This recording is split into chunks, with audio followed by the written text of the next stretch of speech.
Bonjour tout le monde, aujourd'hui je suis de nouveau avec Céline. Oui, tu as créé l'Institut Bulle d'amour qui a pour but d'aider et surtout de former des professionnels à la parentalité, au massage bébé. Il y a quoi d'autre si tu peux mieux présenter que moi ton activité? Alors il y a du massage bébé, du portage bébé, du massage prénatal, postnatal, du yoga prénatal. C'est vraiment en fait du bien-être autour de la parentalité. Bon, c'est super. Aujourd'hui, on va faire un petit focus sur la formation de portage physiologique. Ouais. Combien de temps dure la formation ? Alors, la formation, elle dure 2 jours. Donc, la base dure 2 jours. C'est la formation pour devenir monitrice de portage physiologique du bébé. D'accord. Et puis après, on peut rajouter un jour facultatif. Là, c'est pour le perfectionnement. Mais il faut déjà avoir suivi les 2 premiers jours. D'accord. Pour avoir les bases. Ok, ça peut se faire à distance ou il faut forcément être en présentiel ? Ça peut se faire à distance ou en présentiel.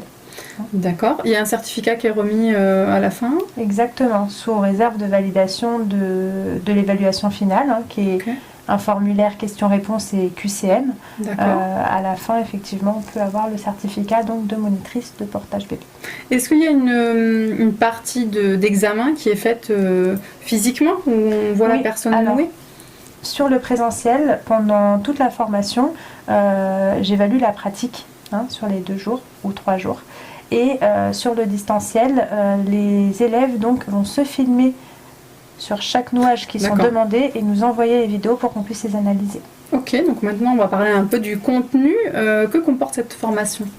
Alors, dans la formation pour devenir monitrice de portage, ça va être vraiment découvrir ce que c'est que le portage physiologique du bébé, ce que c'est déjà la position physiologique. Bah oui. Aussi savoir comment prendre un bébé dans les bras, parce que c'est très important le portage à bras avant de passer à l'écharpe.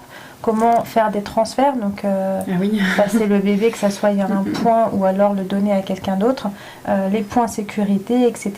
Et puis après, on va découvrir donc les différents types d'écharpes, les différentes matières, les tissus, les textiles, etc. Et des nouages qui seront adaptés en fonction des besoins du bébé, que ce soit des bébés plutôt petits qui vont avoir besoin de contenance ou qui seront un peu plus grands, on utilisera peut-être des nouages un peu plus suspendus parce qu'ils auront plus de compétences d'agrippement, etc.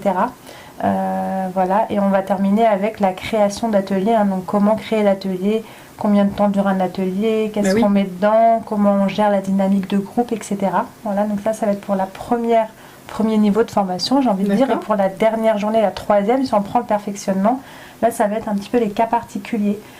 Si on est avec des bébés victimes de RGO, pour porter aussi des jumeaux, ou alors faire du pot à pot avec des tout petits bébés, voire des prématurés. Comment prendre un bébé aussi dans le cas d'handicap si on n'a qu'un bras. Donc tous ces petits cas particuliers. C'est hyper intéressant, parfait. Merci beaucoup Céline d'avoir répondu à mes questions. De rien. Merci à vous de nous avoir écoutés, on vous dit à bientôt. Merci, à bientôt. Au revoir.